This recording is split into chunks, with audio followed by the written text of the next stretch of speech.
Recently, Union Cabinet approves five new classical language: Marathi, Pali, Prakrit, Assamese, and Bengali.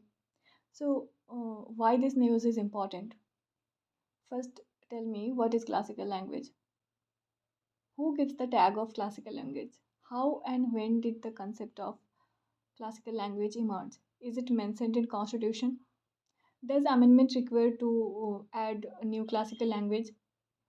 सो क्यों ये news important है so let me tell you कि mains के लिए mains में there was a topic call language but mains के लिए this news is not that much important prelims के लिए this news is very much important क्यों मैं बोल रही हूँ क्योंकि 2024 में अगर आप प्रीलिम्स पेपर देखोगे तो there was a question about delimitation commission कि how many times delimitation commission was appointed okay till now और एक क्वेश्चन था कि 71st जो कॉन्स्टिट्यूशनल अमेंडमेंट हुआ है उसके अंदर मतलब कौन सा लैंग्वेज को ऐड किए गए थे 8th शेड्यूल में ठीक है ना सो अब अगर 2024 दिस ईयर मतलब जो प्रीलिम्स का पेपर था उसका अगर ट्रेंड देखोगे ना तो फिर समझ में आएगा कि UPSC is shifting towards more factual questions so state PCS जैसा क्वेश्चन बना रहे हैं यूपीएससी सो हम लोगों को भी ऐसे मतलब प्रिपेयर रहना है अगर क्वेश्चन आ जाए कि कितना क्लासिकल लैंग्वेजेस है कौन मतलब क्लासिकल लैंग्वेज स्टेटस देते हैं ठीक है क्या क्राइटेरियाज है या फिर ऐसा आ गया कि तमिल कब ऐड हुए थे है ना तो फिर इसके लिए this news is very much important सो देख लेते हैं कि how and when concept of classical language actually arise okay so during UP1 government, various state governments demanded to create classical language.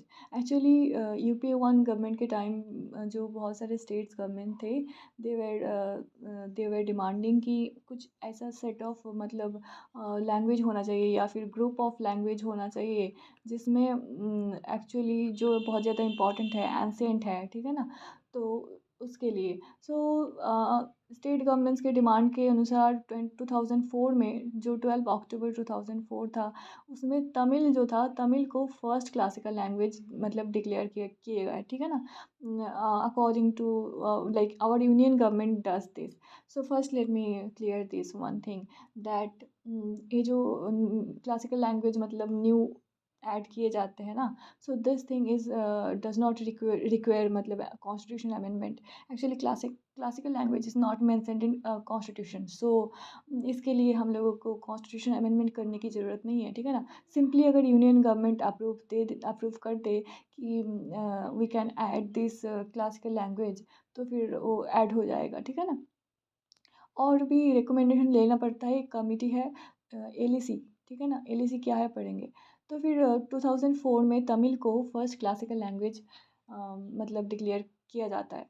फिर नेक्स्ट मंथ नवंबर में एक नवंबर 2004 में एक लिंग्विस्टिक एक्सपर्ट कमेटी सेटअप किया जाता है under Sahitya Akademi okay to examine the proposals for classical language status from various states and bodies okay so linguistic expert committee मतलब determine करते हैं कि कौन सा लैंग्वेज होंगे मतलब वलनरेबल है या फिर नहीं है कौन सा इंपॉर्टेंट है कौन सा ओल्ड है तो जो भी क्राइटेरियाज वगैरह है ना क्लासिकल लैंग्वेज को देने के लिए so that is actually decided by LEC okay so 2004 में एलईसी सेटअप किया जाता है and then LEC recommended another language that is Sanskrit उसके मतलब एलईसी के रिकमेंडेशन के अनुसार 2005 में संस्कृत को भी मतलब क्लासिकल लैंग्वेज डिक्लेयर किया जाता है ठीक है फिर 2008 में कन्नाडा एंड तेलुगु को भी क्लासिकल लैंग्वेज में ऐड किया जाता है फिर 2013 में मलयालम को क्लासिकल लैंग्वेज स्टेटस दिया जाता है फिर 2014 में ओडिया को दिया जाता है ठीक है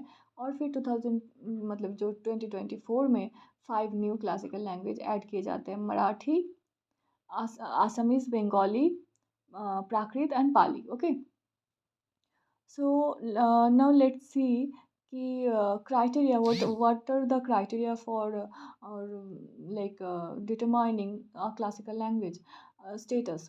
सो जनरली जो क्लासिकल लैंग्वेज स्टेटस दिया जाता है ना वो लिंग्विस्टिक एक्सपर्ट कमेटी एलईसी ये जो क्राइटेरिया है LEC generally like decides this criteria तो टाइम टू टाइम वेरी होता है सो जो लेटेस्ट क्राइटेरिया है according to LEC these are 5 criteria okay so first criteria says कि जो लैंग्वेज है इसको क्लासिकल लैंग्वेज स्टेटस देने से पहले देखना पड़ेगा कि उस वो लैंग्वेज मतलब बहुत ज़्यादा ओल्ड या फिर एंशिएंट है या फिर नहीं है, ठीक है ना।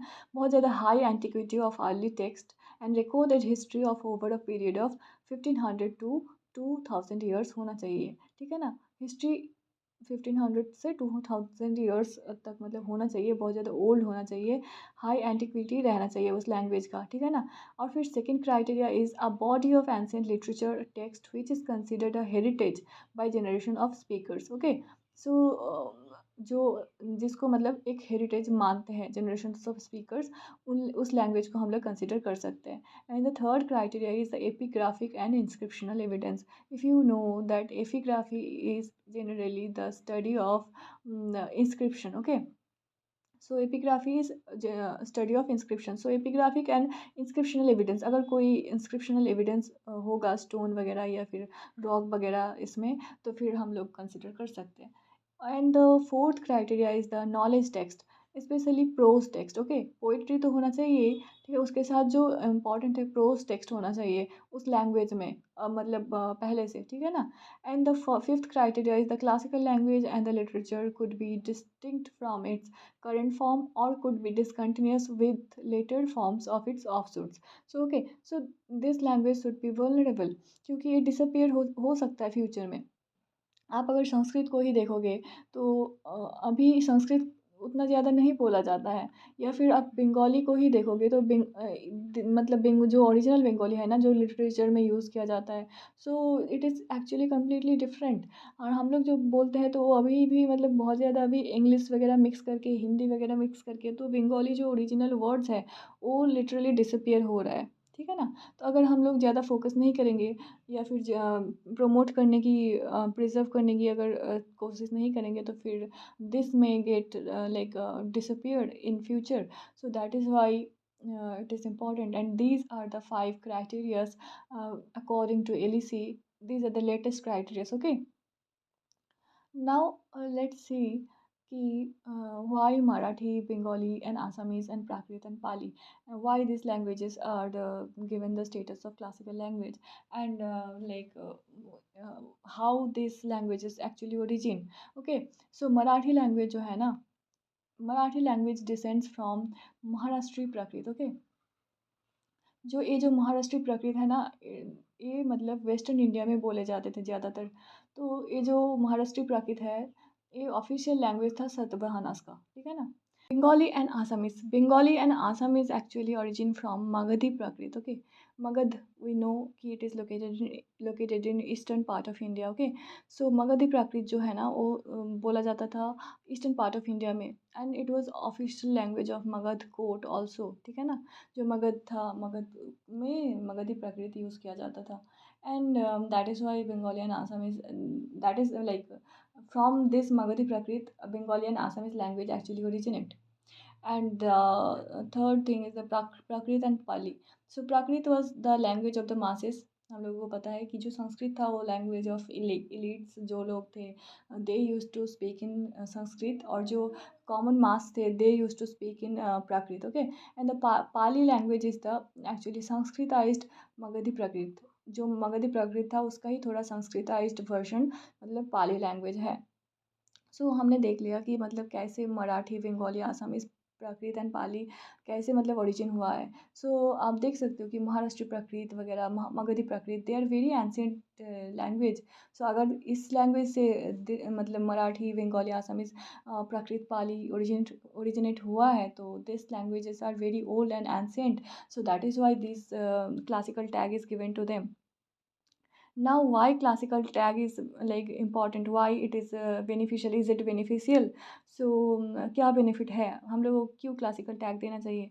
First thing is that we have to promote this languages, right? क्योंकि ये फ्यूचर में vulnerable होने का मतलब चांसेस है, फ्यूचर में डिसअपियर होने का चांसेस है, तो we have to promote this and promote मतलब इसका जो अगर हम लोग क्लासिकल टैग देंगे तो फिर क्या होगा ना कि जो broader cultural and academic impact रहेगा, ठीक है ना, nationally, both nationally and internationally. And also if you see 2022 2020 जो नेशनल एजुकेशन पॉलिसी आया था उसमें भी क्लासिकल लैंग्वेज को मतलब इंक्लूड करने स्कूल एजुकेशन में इंक्लूड करने का मतलब बात किए गए हैं, ठीक है ना। सो अब आप बोलोगे कि मतलब क्या-क्या फिर स्टेप्स लिए गए हैं अब तक जो क्लासिकल लैंग्वेज को प्रमोट करने के लिए। So various steps are taken. So generally ministry of education जो है वो ministry of education takes steps to promote classical languages, okay.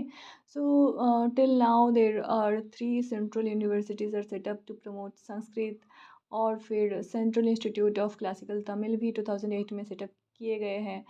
और भी बहुत सारे मतलब इंस्टीट्यूट जो भी मतलब कन्नड़ा, तेलुगु एंड देन ओडिया, मलयालम, इसके लिए भी मतलब इंस्टीट्यूट सेंट्रल इंस्टीट्यूट सेटअप किए गए to promote this languages. So that is why this classical language tag is very much important. So आप आई होप आप लोगों को समझ में आया होगा, and if you do not understand any particular thing then please comment below.